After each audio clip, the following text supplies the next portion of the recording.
Ladies and gentlemen, please take your seats. The show is about to begin.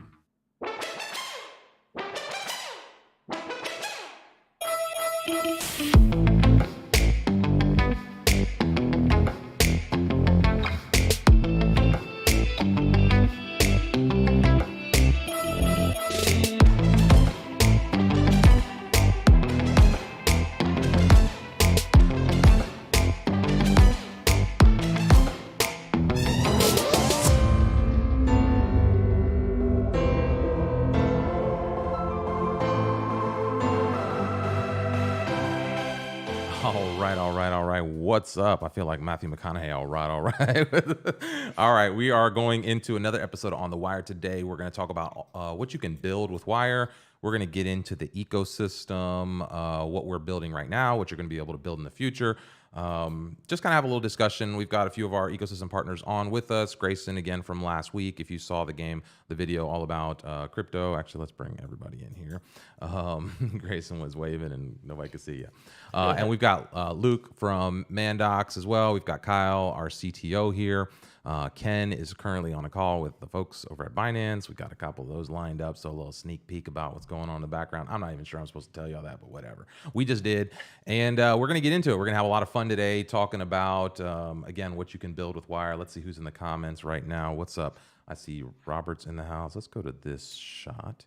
Yeah, we got Robert in the house. Hello, Crypto Empress. What's up? Crypto 6 Foot. Urgoth, Linda Susurly. Is my boo Grayson coming back on? She's here for you. Grayson's bringing him in. We got the thirst trap up here on the Wire live stream. Fenriz is in the house. Urgoth is here. What's up? What's up? All right. So what you can build with Wire, like we usually do, we're going to go into a little bit of an outline real quick. This is just an overview of what we're going to talk about for the show today. So we're going to go over some news and events in the world of Wire. We're going to talk again about what you can build with Wire now, what you'll be able to build in the future, and then we're going to talk a little bit about what's going on here in the ecosystem. And we're going to do this every month, right? So this is going to be like our first version of our ecosystem town hall. We'll talk a little bit more about that here in a bit. And then next week, we're also going to experiment with something new. We're going to do like a crypto news rundown. So we're going to experiment with kind of a new format where we just go round table talking about different things that are happening in the space, headlines, things that we've kind of encountered over the last few weeks. And we'll invite you as an audience to kind of jump in, share news with us, share links with us. You'll be able to jump in like literally into the video call if you want to. We'll have links for all of that live. So yeah, we're going to try to get interactive next week and have a little bit of fun. So be sure to put that on your calendar. So let's get into some news real quick. We are going to be at Outer Edge, LA. This is formerly known as NFT LA. This is March 20th through 23rd, so not next week, but the week after that, which means we will not be streaming, but maybe we can figure something out. We should do something on site. Maybe we'll do like a simple stream or something a little consolidated out there on site. We got a couple things coming up with that, so stay tuned. I think there's a Twitter Spaces appearance, but go follow the folks over at Outer Edge LA. That's a great event. I think there's going to be a few thousand. I think they're expecting over 3,000 people in LA for this event.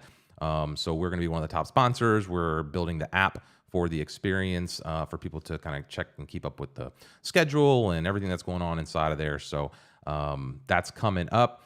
Last night, we had Grayson and Ken were on this blockchain and booze live stream. So if you want to check that out, that was a great conversation. They went all around talking about different things from interoperability to gaming to Tezos to just kind of lots of different things that are going on in the crypto ecosystem. Grayson, you want to throw some thoughts in about the conversation last night?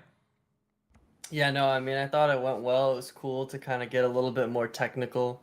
Listening to those big brains talk, I'm more on the fun side, but making sure that we make the technical stuff easy. So I think it was just a great time, lots of laughter, good information, and if anyone wants to really dive deep into the technical aspects, I recommend going and watching that. Yeah, and for Linda out there, you've got Grayson on the screen twice now, so there you go. There you go. All right, moving on to the next thing. We've got a meetup coming up March 15th. If you're in the Tampa area, you should come down to Motorworks Brewery in Bradenton. It's a great facility. First of all, these guys have an amazing beer garden. So this is going to be a blast. We've got a bunch of people RSVP'd for this, but this is the first of many. We're calling it Decentralized Connections. We're going to start doing in-person meetup stuff.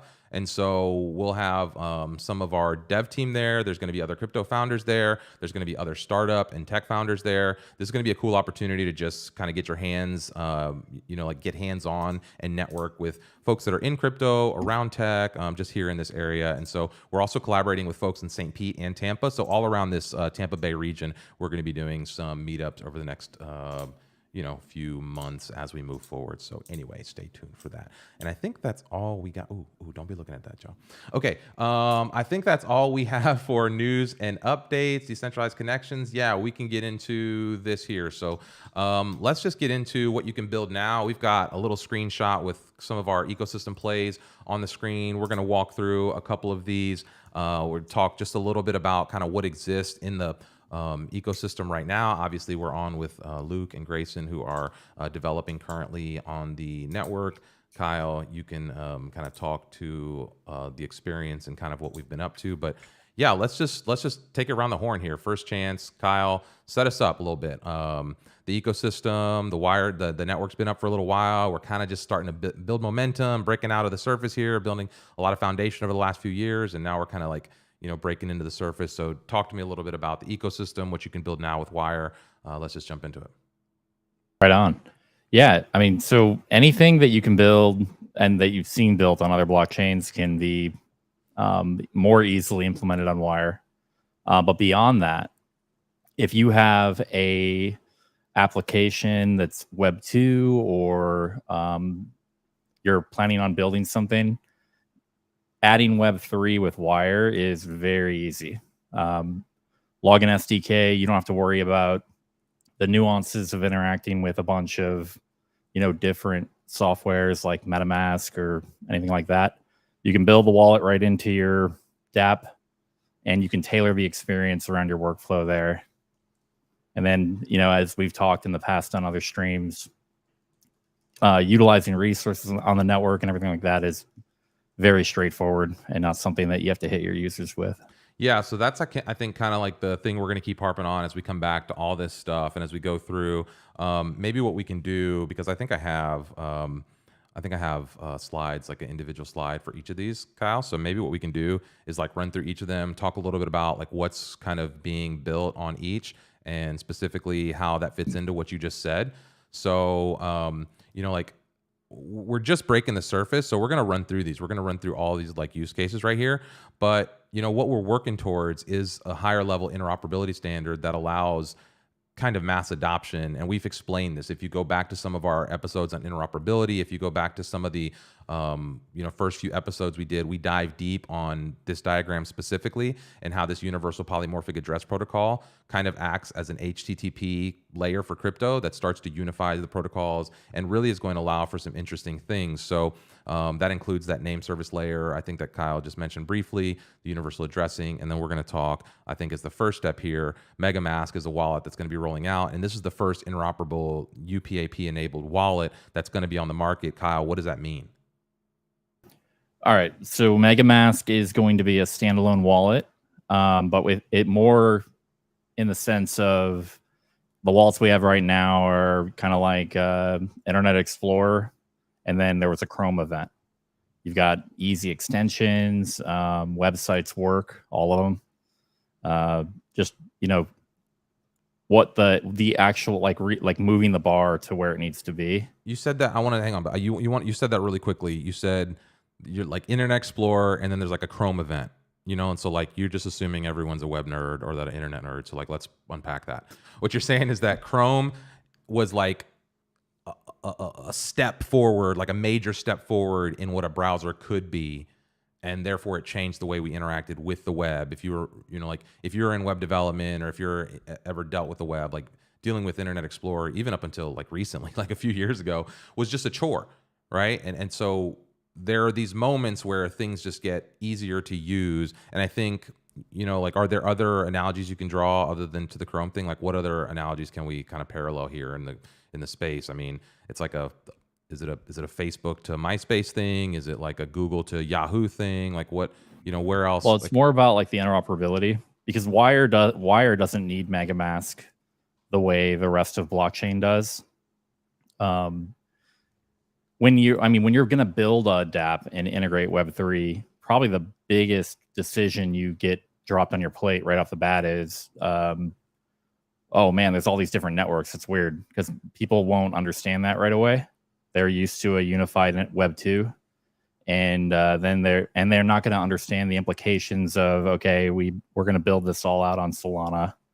And then they understand that later after they've invested and built there. So MegaMask, UPAP, all of that really makes it easy for an entrepreneur or even a enterprise business in that situation to not have to deal with that problem. Got it. So even if you're already a year in and you've got smart contracts deployed in multiple different silos or blockchains, now you're going to really simplify the user experience, what the developers are going to have to deal with on the back end as far as like chain specific integrations and all that gets unified. So it's a really powerful and good thing. Yeah. Yeah. And MegaMask is going to be the first UPAP enabled wallet, but that doesn't mean it'll be the only wallet. This hopefully is like a new standard that will be integrated into lots of wallets as they come online, lots of different apps as they come online, dApps as they come online. I mean, and so there will be a lot of people kind of integrating this, right? This is just the first commercial implementation of it. Am I understanding that properly? Yeah. One of the big gains in Web3 is the fact that I can create an account not associated with a company and it works everywhere. The problem is how do you expand that? Like make sure that companies don't decide to build, a siloed account framework. So they need all the benefits of what they get from having, registered users and authenticated users, but they need like multiple avenues that they can take to achieve that while still being in the network. Yeah, got it. Yeah, and I think that's a lot of, what we've talked about again in previous episodes about making the UI easier, making the onboarding process easier, finding easier ways for people to integrate their existing digital worlds into this new thing called Web3. I see some people chiming in here. I asked in the comments, where's everybody watching from? Noah's saying from Nigeria, Florida, hot and sunny, crypto 6 foot in the house. Yeah, that's where we're at. A few of us I know. Luke, you're in Guatemala, right? Yeah, so it's nice. And that's correct. What's the temp like down there right now? Where I am, it averages between 70s pretty much all year round, just because we're very high up. So usually it would be around 80s, 90s, humid, kind of like Florida. Yeah. Let's see, we got Mandox CMO saying from Wisconsin out here. Grayson, you're here in Florida with us, so we're all in the South Tampa Bay area. Yes. Yeah, so let us know where you're watching from. That's cool to see people popping off from different locations. We're going to jump into the next one here, which is MetaCademy. Kyle, this is a education platform. Actually, we could probably pull up MetaCademy. I think I might even have it up here. This is a learning hub, and all of this is on chain. Right, so all of the stuff that happens here, watching the videos, the earning the credit for watching the videos, like everything happening inside of here is happening on the Wire chain, right? Yeah. So their entire backend is on the Wire chain, and they have a built-in UPAP wallet workflow that is tailored to appeal to their Ethereum user base. So you can connect with MetaMask that you already have if you're from the MetaKey community. And then that is your authoritative way to log into your Wire account. So they all get a Wire account in like 2 clicks, and there's no fuss about it. Yeah, and so when I come in here, what you're saying is basically I can log in with just a regular username and like an email right there you saw and a password. I don't necessarily have to connect my my wallet. I don't have to connect my MetaMask. Yeah, and they've gotten a lot of exposure to big brands. Like they did something with NASA. They're doing a lot of big things where they're going to start to really benefit from being able to allow people that are not necessarily in the Ethereum community to interact with their Web3 dApps. Yeah, and this is obviously I'm logged out here, but and I think that's the fun part of it. You know, like people might come and they'll be like, "Oh, this doesn't look like it's that exciting. This just looks like a little website, like a little education course." And it's like, yeah, but it's all, like you said, it's all built on chain. And so that is what becomes different here, is that as you log in, you're getting that access, that self custody potential, right? That ramp to self custody in the wallet. You're getting that potential. They have Wire, right? proof of space time with cryptography for when people, you know, took courses and all the analytics of that, which has never been done before. So if you look at like on Elance, or they've been gone forever, some Web 2 platform that says that somebody has, you know, experience, or even LinkedIn, there's not really any validity behind it. So it's really interesting to see like where that type of data will go, and that type of validation, because you're not trusting Metacademy when you're looking at what courses an individual has taken. It's proven as part of like the consensus of the blockchain. Yeah, sorry, Grayson, I'm kind of adjusting your camera there. I see you moving me. I was like, whoa. And then I forgot I was trying to do it like all sneaky, and then I forgot that it's connected to the master view of it, so it was like changing in real time anyway. There you go. Okay, so let's jump back in. We got more, right? So that's Metacademy. Mandox, we got you on call right now. So we've got Luke here, who, you know, is at the spearhead of this Mandox platform. So I've got your website up here too. Do you want to do the chatting about what you guys are up to and what you're all about, just like kind of Kyle did there, and we can dig in however that conversation goes for a few minutes here? Yeah, I'd love to. If I'm cutting in and out, it might be a Wi-Fi here. It's not amazing, but and where's here? You're in Guatemala, right? I'm in Guatemala, yeah. So this is our main website. That's Mandox website, and we are building our NFT marketplace with Wire. We've got, you know, we met Kyle and Ken and the rest of the team quite some time ago. Really caught their vision of what they wanted to do, and I don't even think we understood just kind of like just to the extent of what Wire was creating. And then it just grew more bullish and more bullish and more bullish as we went. But basically, we're building an NFT marketplace with that vision of onboarding the masses. One thing you'll notice is that when you do go to a lot of NFT events, I was in NFT London. I got to speak on Create. It was a really great opportunity and a great time. But I think the whole concept of mass adoption is still one that people are still striving to understand about how to do it. We believe Wire has created the tech and has the vision to actually onboard and to actually mass adopt. And that's, you know, it has to be easy. We're excited. We're going to start beta testing. We're going to start we're going to release the beta version of Create very soon. You know, one experiment I want to do is actually have most of the kids in our mission school who have never used NFTs, never even heard about crypto or Web3. I want to kind of do an experiment where we have them actually create accounts on Create and see how easy it is for people that have never experienced crypto before to use our platform. And I think, you know, that's, I mean, obviously we're excited for this, but that's where we're going. That's the vision. You know, we are a crypto company, Mandox. You know, we've been doing NFTs and a token we launched back in November in 2021. You know, and it was always our dream to bring a marketplace. We actually had one building and everything, and that's when we met Wire, and it changed everything for us. When we got the vision of what they're doing, it made everything a lot more simple for us. It made our decisions a lot easier, if I'm really honest with you, because what we're talking about is actually making a difference in the space. And so we're really excited. And if our NFT marketplace obviously has all the tech of Wire, it's the same, you know, interoperable. You know, we wanted things to be easy, like communications, communicating with holders, having that level of transparency, you know. Those are things that are really that are a big deal in the space.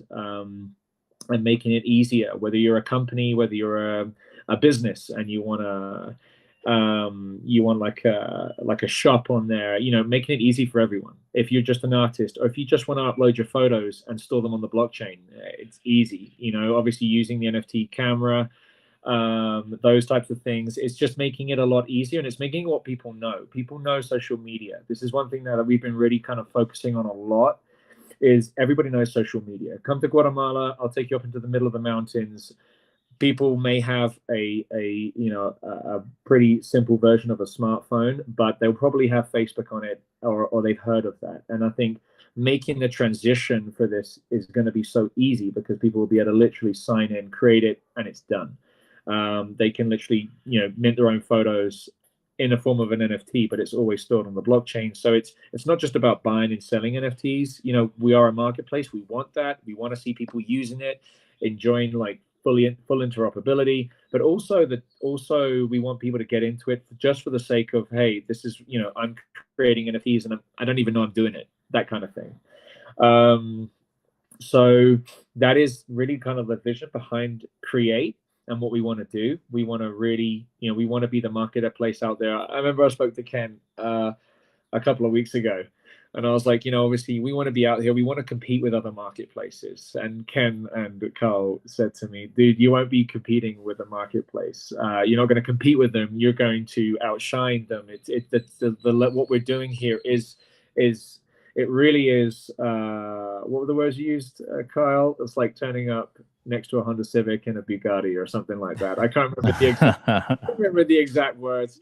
But it really is. And it's we're living in a weird time right now with NFT marketplaces, where a lot of them, it's just competing, and who's making more money and this and that. And so, I'm excited because we actually get to go out there and make a change. A lot of what we do in Mandox is to help make a change. I'm a missionary in Guatemala. I've been out here for over 18 years, and everything I've done since I was 15 or before that with my family has always been about making a difference. And not everybody's going to get it, but there are going to be young people that are going to come in, study, go to university, go and and do something that would never have been possible.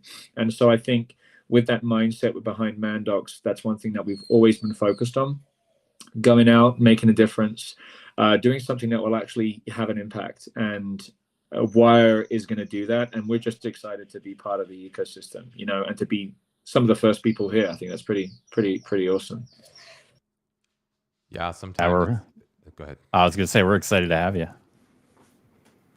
Yeah, and sometimes it's the energy is infectious. There's so much so much excitement around what's potentially coming. Which I think is interesting to see, and I think hopefully will differentiate this next cycle from the last one, will be the utility behind some of what's happening versus just some of the hype squad. Let's go back to where people are from. Dubai in the house. Again, we have Wisconsin, Florida, Nigeria. Where else are y'all watching from? Let us know in the crowd. Let's see, the militia stands with you, Luke. I'm not sure what that means. CIA, definitely don't pay attention to that last comment, but we out here doing it. Okay. Let's see. Oh, I think Robert was talking about Med Academy. Pennsylvania, also in the house. Nice. Hey. What's up, Pennsylvania? Hello. Indiana. Hello, John Day from Indiana. Yeah, keep letting us know where you're watching from. We like to see that, just to see where the stream is reaching. And if you're watching this in the future, let us know in the comments as you watch Mandox Militia. Here we go. You got to stop that, y'all. Okay. All right, just kidding. Keep it coming. Okay, next one. Perk Protocol. God, you want to give us a little rundown? We had Bill Inman on the stream a few weeks ago. But yeah, just give us a little quick rundown of what Perk is building on the Wire blockchain. Yeah. So they're doing a lot. They have a lot of partnerships. I think they're focused on really integrating Web3 into employer incentives for learning and growth, like human capital growth. But it's another example of essentially our whole mantra is to remove the traditional limitations that blockchain imposes on builders, right? You can't do that because there's too much data and the transactions are going to be $1,000 each. It'll never work. Or you can't do that because these two protocols can't, communicate or whatever. Oracle problems. It goes on and on. So the whole idea is we really need to drastically expand the boundaries, and we're going to see, tons of things that we've never seen in Web3 start to pop up and be very viable, on Wire. Yeah. Yeah, and here Perk solves human capital problems, provides a platform for companies to adapt seamlessly and create a mutually beneficial ecosystem between workers and employees. It's unique too, because Bill Inman is heavy in AI, decentralized AI, like very close ties with SingularityNet, and he has had very successful exits in HR tech. So he's the right guy for the mission for sure.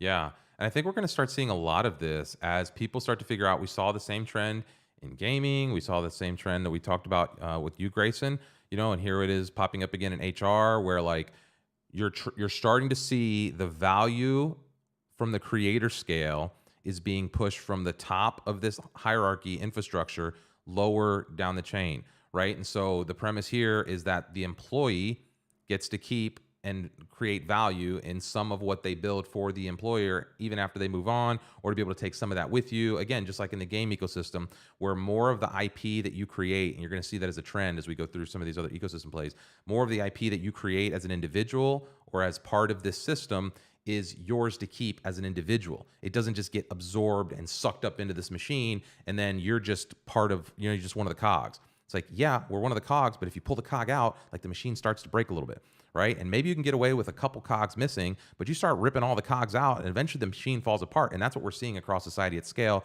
as these big systems literally siphon all of the intellectual property out of their users, and as they suck all of the value and creativity out of all of these, like all of our interactions. That's basically what the internet is right now, right? It's become a farm, and they take your IP and they suck it all out, and then they monetize it at the top end. And what's happening here is more and more you're going to start to see that the creators are starting to say, no, we're going to put these base layers in between us. We're going to put these buffers in between us, and those buffers are called X platform, Y platform, Z platform, right? And those platforms are going to start capturing the creative output that I put into this system, so that regardless of what happens after I leave, I can extract value from my work in that space. And that becomes the foundation for a way better internet across the board, right? Yeah, and I mean, think about it like at the end of the day, you could probably say, to simplify it, what Perk is it's tokenized on-the-job training or, improvement.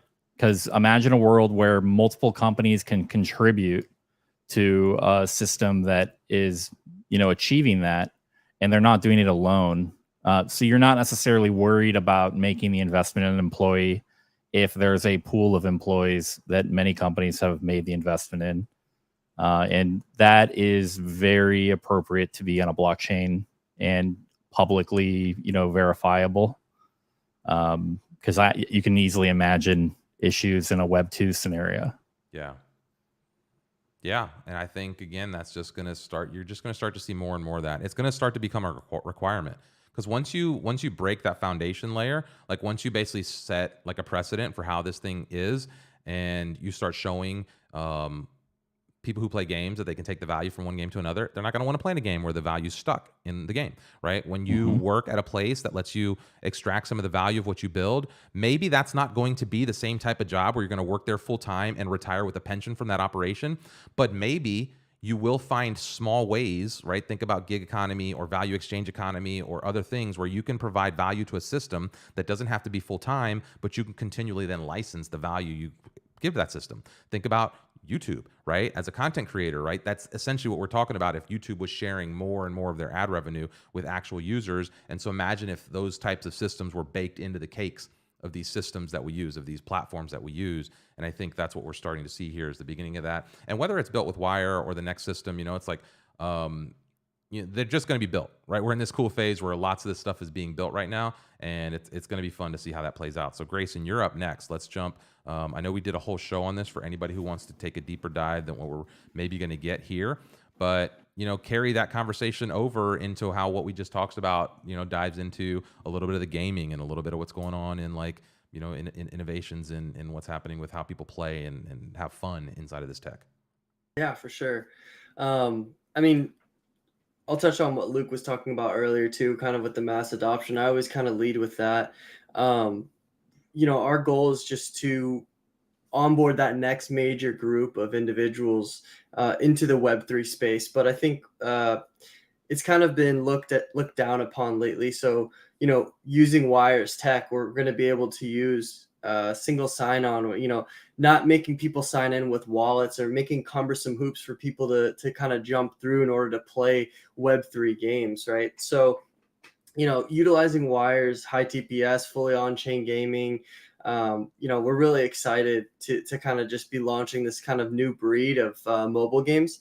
We're kind of specifically looking towards the mobile market because, everyone's got one of these on them nowadays, right? And I feel like not everyone is going to necessarily be playing on their desktop. So, DragonSpawn in a whole is kind of right now pivoting towards being a blockchain-based retro arcade style ecosystem. There's multiple different games and routes that we can take. We're going to be heavily listening to our community on which way we want to go. We have pretty versatile ability to be able to build different types of games because, not every single person is going to like the same style of game. Like Kyle and I talk about this all the time. I'm all excited about seeing Flappy Dragon and how many people are going to be playing this, but he's all about the grind, MMO style, open world, PvP stuff. I love that too. So it's going to be real exciting to see kind of what we're going to be able to bring in over the next couple of years with DragonSpawn.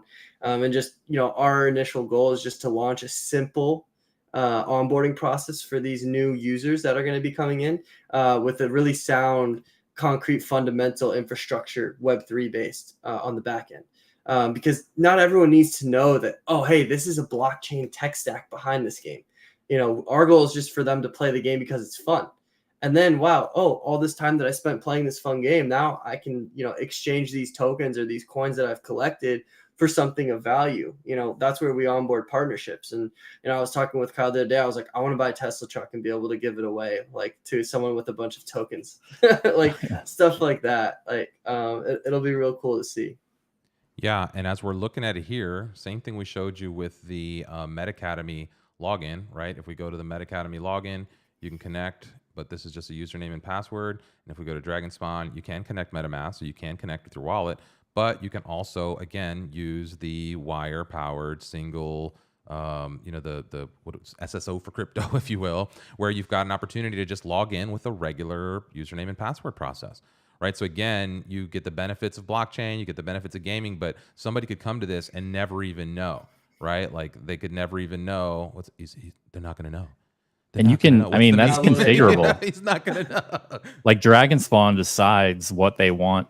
Because even if you use the MetaMask workflow there, it's still the Wire name service workflow. Yep. Instead of a password, you're just using MetaMask. And you're signing a proof from that wallet. Yeah. So, but if you wanted Soulflare, you could do that. If you wanted, Hive Engine's wallet, you could do that. Yeah, I think that's what people are going to start to see and understand here is that there's just more, and maybe we're not going to build I'm a realist, right? Kyle's going to shoot me after the stream for saying this, but maybe we're not going to build the best application with our own tech, right? A lot of times, maybe some other game developer is going to see this and be like, oh, and they're already doing some killer game shit. And we're like, yeah, let's meet in the middle and we'll hang out and do some back end stuff and bang, bang. We're going to be helping them run as fast as they can, right? A lot of the stuff we're doing is proof of concept stuff, right? We're finding people who are eager, who are excited, who are doing interesting things. And we're saying, hey, how can we help you? This is why we met Luke. Luke starts telling us about the stuff that he wants to do. And we're like, yeah, how can we facilitate? And we've got a channel where, the activity just kind of pops off in the back end there. Same thing with Grayson. Grayson's, doing NFT things, comes around hey, we got this cool gaming project. Okay, let's connect some dots, right? And so I think just like the Wire or UPAP, like combination here is going to connect a lot of these networks. That's what we're looking to do too. So if you're in the audience right now and you're like, oh, I got a thing or an idea or something, definitely reach out. Find a way to get in touch with us. You can reach out on Twitter. You can go to the website and contact us through the website. I think you can. If I don't not, think like we'll fix that. core developers of any chain are going to like release the next Fortnite directly without working with an experienced gaming team. That's what I mean, right? Like most of the people who are building this stuff are kind of like just building the engines.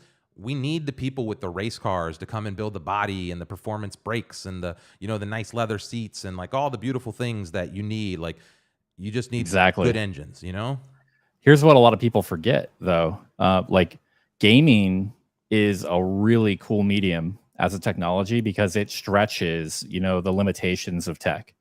AI saw major leaps forward from gaming in the late 90s and early 2000s.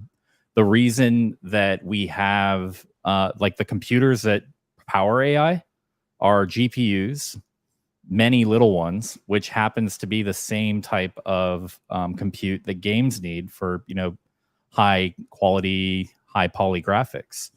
That's why it's really important to me as a CTO to have gaming in the conversation as we build out, the backbone technology, because it'll stretch. And then that means, everything is more powerful and there's more edge for basically any product in any other vertical.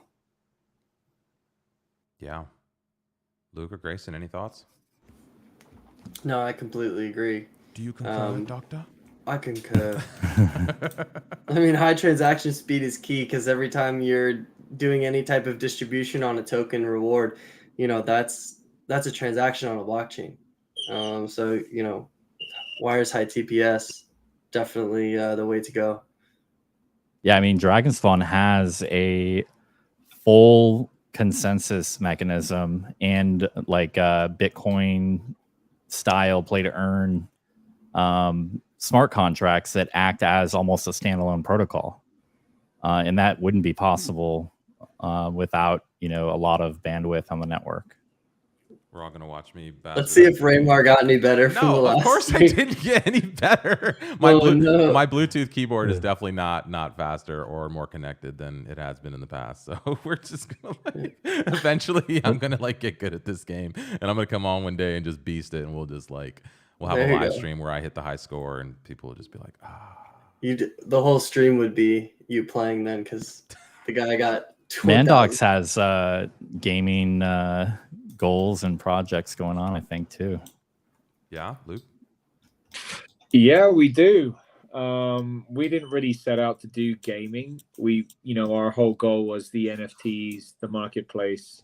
But we did have some community members who were game developers and developed like a first-person shooter in the Mandox game. We did partner up with a project which is actually Solana based. He's a young guy from the UK, 21 years old. He worked for Google for a few years, and basically he's working on the game. We're helping him with marketing and different things. But we do have a game. It's in beta right now. But that's obviously something we can also talk to Wire about. It's just we've been focusing a lot on the marketplace, but there's some really cool things happening there. Nice. Yeah, I think it's gonna inject everything, right? Like this is gonna touch everything as it grows, as it scales. I mean, we've talked about HR, we've talked about gaming, we've talked about nonprofits and doing things for good. Here we've also done some stuff for a music tour, right? So an NFT token gated live stream experience where you're able to come and get an NFT, and that was your token gating to get to the live stream for Toby Nwigwe. I never know how to pronounce. So it's so cool because he gave us a lot of awesome challenges to deal with early on, like integrating with. So I have experience in a past life, with box office software, ticketing systems in that space, but we were dealing with, an audience of 50,000 fans that were going to buy tickets that likely like less than 1% has any kind of experience utilizing blockchain. And we were able to overcome those challenges, not only on the rendering the NFTs the way we did with the smart contracts on chain, onboarding Web2 users, and it was actually one of the first cases where we got to test if what we were doing was right and it would work, and it did. I think almost 12,000 fans were able to create their wallets and claim their exclusive NFT for if they went to the show and they had bought a ticket. Yeah. Just got one of his videos playing here in the background here. Hopefully we don't get canceled for that. As long as the audio doesn't play, I think YouTube's not the ad revenue we make, it's going to get demonetized. All of our hundreds of views. Yeah. Oh, so that's cool. Okay, so we've got that happening in entertainment and music industry, and so let's keep going. Because I think there's one other one that kind of takes the same theme and goes into the athlete space. So this is working with Jerome. What's his last name? IP FAMBA is a really cool project. So he had set out to help young athletes that a lot of them have the potential to have great careers and go pro. He's helping them create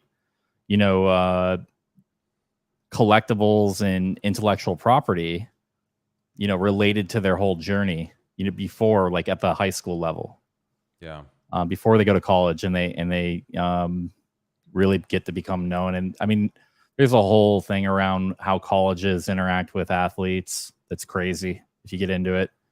And this is kind of like a really cool project to balance that out. And it's a social media experience, and he's a very open-minded entrepreneur that's trying to be innovative. So, I mean, that's exactly the type of project we like to support at Wire. Right. Jerome Williams is the last name. Began his athletic journey in middle school and ended it after playing 9 years in the NBA. He knows the journey and is passionate about helping young people successfully navigate it. And so again, keeping the value of the athlete at the ground level, maybe trying to lock some of that up before all the agents and all the, the big players get involved, and maybe, creating opportunities to monetize that down the road. And so we've tried to have Jerome on. I think we had some technical hurdles. That was one of our early streams. But if you're watching this, Jerome, let's schedule another chat to get deeper on this now that we've got all the technical stuff figured out on the stream side of things. And I think that's kind of it. That's the gist of what we want to show from an ecosystem play for I guess this first episode. But we want to do this again more regularly. We're about 45 minutes in, so we'll take the last 15 minutes to just kind of chat, talk questions. Again, next week we're going to do this crypto news experiment. So we're going to do some, I don't know, we might even have a little different layout. We're going to experiment with like a different, I don't know, we'll see how fun we get with that. But that'll be a fun kind of dive into what's current in the news. But we're going to do this little round table type thing. So maybe we can just spend the last 15 minutes chatting. Luke, plans, Grayson, plans, thoughts, what's got you excited. But basically on the second Thursday of every month, we're going to do this ecosystem town hall. So we'll just be hanging out doing this kind of thing. Again, we've got the ability to bring folks in to the backstage if you want on the video side of things, to ask questions, to share thoughts, to get one-on-one with different folks. So we'll just jump into an open conversation at this point and send it from there and see what happens. I like that about the stream that Grayson and Ken were on, the blockchain and booze one. At the end, where they basically, after they go offline, they open up the meeting for people to jump in and just chat and kind of like, hang out. Right. It's cool. Yeah, it would be cool to experiment. We could do that right now. I wonder if anybody would join. Like, we could literally drop the link and just let whoever wants to come see if anyone would say it in the let me see. I'm gonna grab the link for the guest link. Let me grab that. I'm literally just going to post it in the chat right here. Let's see if we just get spammed. This might be the end of the stream right now. As people jump in. But I'm going to click on that. Yeah, it's in the link. So if anybody wants to jump in, you could literally jump in backstage with us. And I know John wants to jump in. Yeah, we'll pull you right in the stream, literally in real time. So that's the end of it. We're gonna let this thing evolve into whatever it becomes here. But yeah, we're gonna start experimenting, and we've been experimenting in other formats with bringing like a Twitter space into this.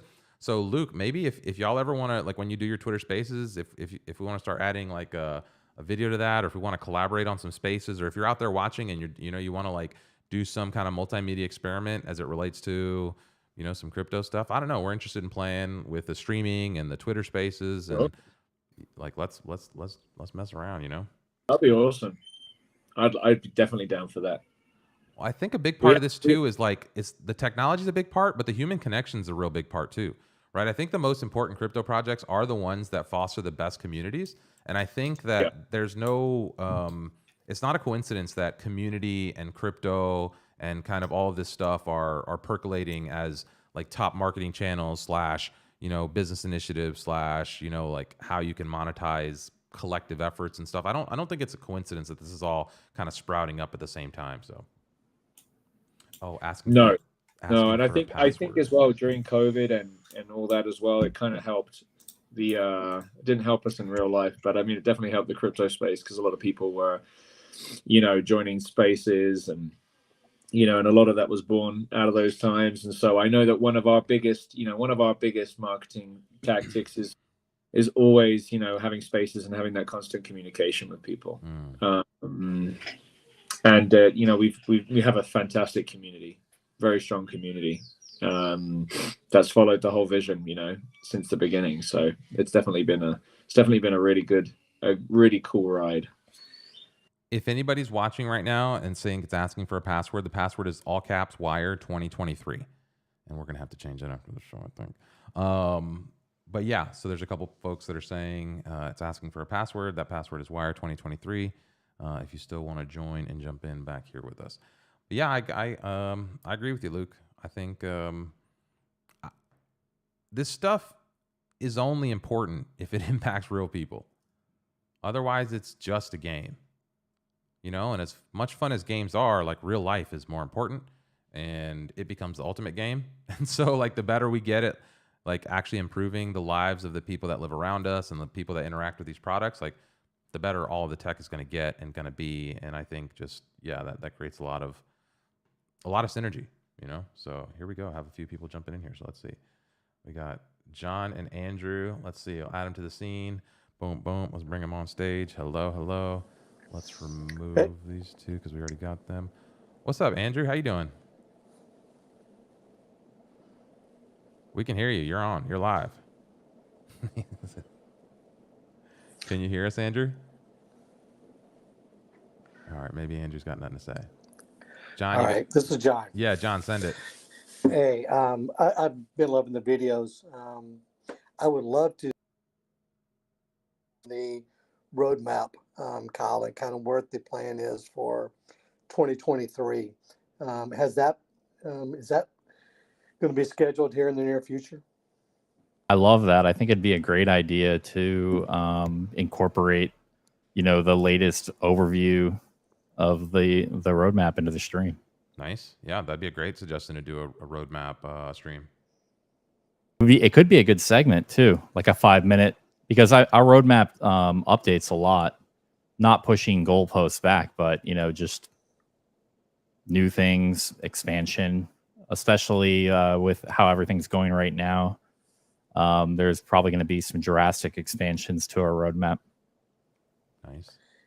I think providing just that oversight and giving people an idea of what's going to be laid out for Wire in the future would be very helpful. Yeah, I agree. I think that's good suggestion. We're going to write that down and make sure we do that in the next few weeks. Awesome. And yeah, man, very happy to see you watching the stream, John. I know you've been a long-time supporter. So it's awesome that you're still on the wagon with us here. I'm an old OG. OG in the house, John. All right, thanks, John. Let's see, Joseph, you got any thoughts? What's up, Joseph? Yo, just wanted to hop on and say hey. Not too many thoughts, but loving the conversation. Nice. All right. Well, there you go. That's how it works. It works just that quick. People can jump in and join the call. Sometimes it's exciting, sometimes it's not. Yeah, well, I mean, if I can, I'd love to ask a question to Kyle and the team. Yeah, ask it.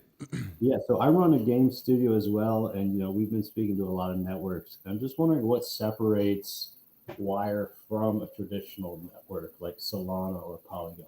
How would I benefit from partnering with Wire? Also, right off of the bat, and we touched on it a little bit, it removes, for a game studio, it removes like having to pick a place. And especially if you're working with multiple games that may, be more oriented to one community. Like, let's say there's a game that is oriented towards a Solana community. Well, that means for a game studio, you're going to be doing a lot of software development on things that we would want to consider like replaceable parts from game to game. And then you might have another game that's more oriented towards like a Polygon community or some other Ethereum network community or Immutable X or, Hive Engine, EOS. You don't have to make that choice anymore. At the base layer, all your players can go through the same registration workflow, login wallet workflow, and your development can be focused on a single, layer or provider, let's say. So, yeah. And a big issue for us recently was like fees. We were estimating which networks would be the most cost effective. Can you talk a little bit about Wire's transaction fees to the user, the company putting out? Yeah. So there's two ways that it can work. If you purchase a node, that node represents essentially an amount of TPS forever, as long as the protocol is up and running. And then what that means is you're able to whitelist smart contracts that can then draw on that, portion of the network. The other workflow is, if you just simply put your smart contracts up, users will incur gas. And by the way, it's even though it would be the same style mechanism that like Ethereum uses to price resources on demand, we're talking about a much larger pipe. When we talk about the Ethereum mainnet, we're talking about 13 TPS. But that's essentially the two ways that works. And what TPS are we working with at Wire? So right now, where we basically say 112K TPS.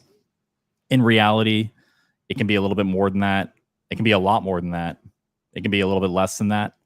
But it's not, Ethereum 2 is going to be 50, or after post-merge is going to be 50K TPS. And then it's like, I think it actually went down after the merge. And for a more novice in the space, is there any network in the top 20 that can handle more TPS than Wire? No. Okay. So we got the top dog here. All right. Well, appreciate the replies, Kyle. Yeah, man. All right. Well, I'll pass the mic to whomever else, but appreciate it, guys. Have a good one. Nice. Thanks for stopping in, Joseph. Yeah, that's going to be the goal, is just, open canvas for folks to pop in, especially once we get through the end of the stream here. Andrew, you got any thoughts you want to share? Yeah, can you hear me now? Yep. Yeah, very good. I'm going to blame that on Safari. Trying to connect to all this, I had to close it all down and open up Google Chrome. But yeah, I've talked to Kyle a little bit before. Andrew, I'm working on real estate tokenization.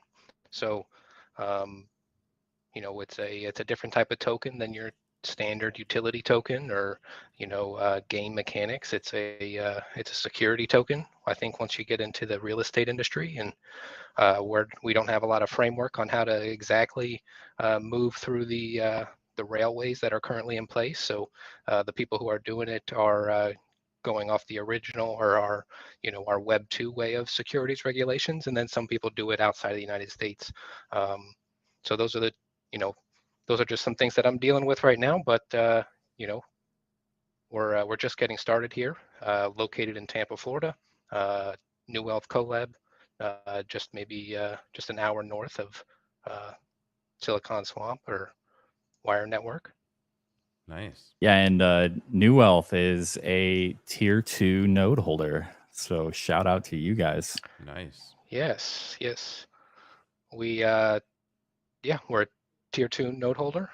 We love working with Kyle and Wire.Network, and our platform is getting built currently. So we're starting. We have a utility token, kind of like a membership token. We have a co-work space just north of Tampa where real estate investors can come work. We're predominantly a RIA, so we do real estate investments, just your typical real estate investments.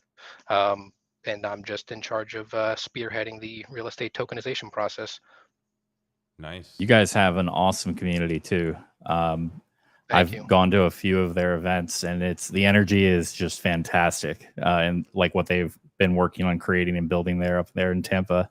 I hope you guys can come out to one of our events. I know Raymmar was just talking about an event we're going to be having soon down here in Bradenton. Yeah. Okay. Yeah. Give us the dates. Give us the information. We'll come down. We're close. Yeah, I'll I'm gonna share it with David actually, and maybe he can send it over to you. Yeah, there we go. But so yeah, I mean, ultimately, I don't, security tokens are different than your regular utility tokens. So we have to go through a lot of KYC, AML, know your customer, anti-money laundering guidelines, accredited investor, non-accredited investor. Some other things that we're working on are secondary marketplaces for the security tokens, and also leveraging fractional shares of home ownership. So those are just kind of like what's in the roadmap for the future. But yeah. Nice. Right on. It's awesome. Thanks. We got another one too. We got Travis popping on here. Nice. What's up, Travis? Oh, hey. I'm on my phone, so it's a little awkward. I'm not sure. Yeah, we can hear you and see you. Oh, well, there you go. Luke, seeing you in person, buddy. How's it going, man? Yeah, longtime Mandox fan. Love what's going on with you guys. Can't wait for you to go live. I guess, if anything, I'm just curious, to the layman, can you explain your node process with the difference between what you have available right now with the 1, 2, 3, and it looks like you've got some upcoming. In particular, I'm sure you've got a lot of questions. When are you guys going live with tokens? So our token launches when the last tier 1 node sells. Okay. And we are basically pretty much there. We're in talks with a lot of awesome groups. But essentially, I think there's 5 or 6 left. Some of those are in final terms because we're really trying to bring on the right partners at that level. So good partners for, really grinding out the criteria for node operation. Good partners for collaborating and being thought leaders around like future improvements to the interoperability layer and, what name service can really be. And then even down to, how future generations of our network works, because Wire is built from the beginning to not have like a Wire 2 merge. We have network expansion that is a greater epoch based on no time or anything like that. It's based on network utilization. And that ties heavily into the governance in interesting ways. Like the term of the people elected to the council that essentially are deliberating on Wire improvement proposals is defined by that same epoch. So it's kind of cool. And that's where you see that happen, but it's built to happen seamlessly. There's no, Wire 2 is going to be coming out this summer, and then that's when all this stuff is going to happen. It kind of brings a more agile workflow to the network's iteration itself. So for just a regular investor like myself, I'm assuming that's going to be, I don't know that I would have much of a benefit of investing in, I mean, not that I could afford the node, the first one, but like if I'm interested in like the third or something. So it's the same as, it's kind of like a consolidated offering that's meant to be more simple.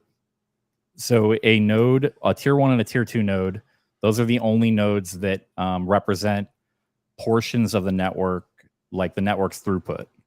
They can power smart contracts. A tier 3 node is unique in that it enables a single user, not a smart contract, to interact with any smart contract in a gasless experience. So kind of like a premium experience for blockchain. All of them come with Wire token equivalent to the initial purchase price. And then all three of them have unique roles in governance, but they're all fairly straightforward and limited. I mean, the tier 1 is the most complicated when it comes to governance. Tier 2s have the ability to endorse and promote Wire improvement proposals. The council has to deal with improvement proposals in order of, endorsements. So they can bring stuff to the top. Almost like a DAO in a way would be a tier 2. So the whole thing is like a DAO. Okay. It's a decentralized foundation. And the node sale is Wire, the company, decentralizing ownership of the network that we built. So it's been operating as a private chain, essentially, since the Genesis block, even though it's public. Like anybody can go verify back to the Genesis block and see, the Merkle tree of everything. But we have custody of the network until the last node sells. And that's why that's tied with the token generation event. I gotcha. Okay. Ken and I are big advocates of, trustless decentralization. So when Wire retains 9 of the tier 1 nodes, and consensus is 2/3 plus 1 of those 21, as far as like block production and things like that. Well, I appreciate that. It makes like a little more sense now. So I'm just trying to figure out.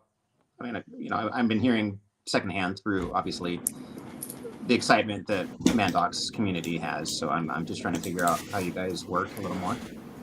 Pretty excited for you guys to launch.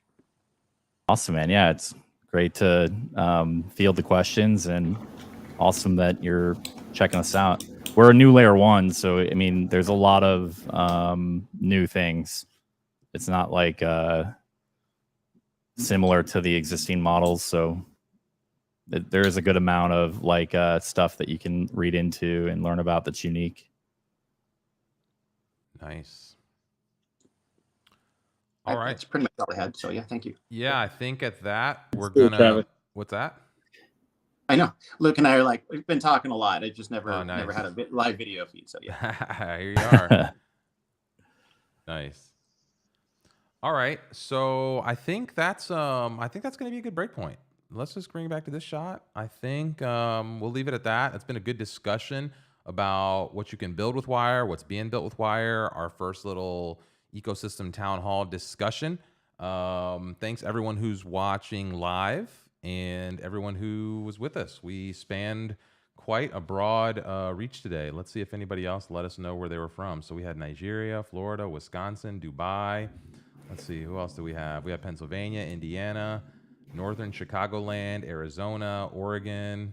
Yeah, we had a ton of people from different places. We're going to do a roadmap stream coming up. Thanks for the suggestion to our live call-in. And I think, yeah, this is the first time we kind of did that, opened it up in the back end, but I think we're going to do a lot more of that. I think this could be a lot of fun, and we're just, again, experimenting on a multimedia side of things, just like we're experimenting with the tech, so stay tuned. Every Thursday at noon, we're going to start doing, we might start doing some Twitter Spaces or collaborating with other folks doing Twitter Spaces. So if you're out there doing anything like this and you'd like to get involved, if you'd like to add a live stream to your Twitter Space, or you want to get I don't know, some kind of multimedia experiment going on in the crypto space here as we experiment. Let's do it. If you're interested in learning more about the Wire blockchain, jump over to Wire.Network. You can subscribe on YouTube here. Make sure you're following us on Twitter, and we'll catch y'all at Outer Edge. Is the first time, I think the next event, people can actually connect with us in person. Unless you're in Bradenton, you can come out to our decentralized connections. Otherwise, yeah. And any final thoughts? Let me give everyone around last table here, starting with Luke here. No, just a really great stream, very informative. Always love being here, and shout out to everyone that showed up today. We had a good crowd in there today, so It was good to see it growing. Yeah, shout out to all the Mandox folks for kind of helping and showing up. Yeah, we appreciate you helping. Yeah, just kind of boost the algorithm here a little bit, and everybody back at Silicon Swamp that's watching. We had a bunch of people come through. I know it's only 59 views, but the average view duration is 21 minutes, which is pretty good on a YouTube live stream. So yeah, that's pretty good. Grayson, final thoughts? Sweet. Yeah, final thoughts. Flappy Dragon mobile development, final stages coming soon. Play the alpha. Follow our Twitter at @PlayDragonSpawn. It's my name up there. But yeah, we're excited to be launching. Keep your eyes out. We'll see you guys soon. Nice. Thanks for hanging with us last week and this week, Grayson. We appreciate you, and we're looking forward to seeing how that evolves. Kyle, any final thoughts? Yeah, I think this is a great stream. Happy to see some familiar faces show up and nothing obscene when we let a public link go out. Yeah. So that was good. That was. And yeah, Raymmar and I have talked about it. And we've really thought about what could happen, and that didn't happen. That's great.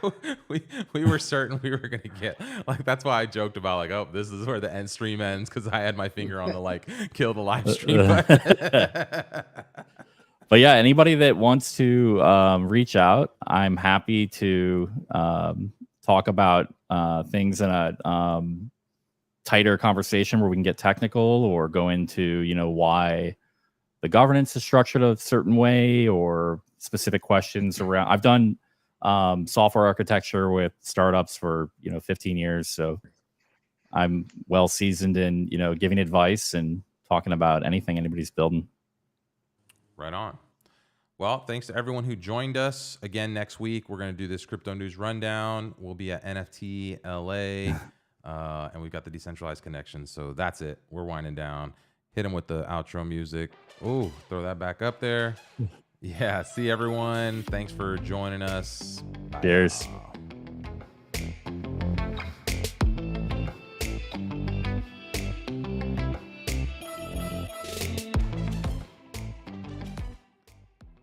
All right. Yeah. Right on.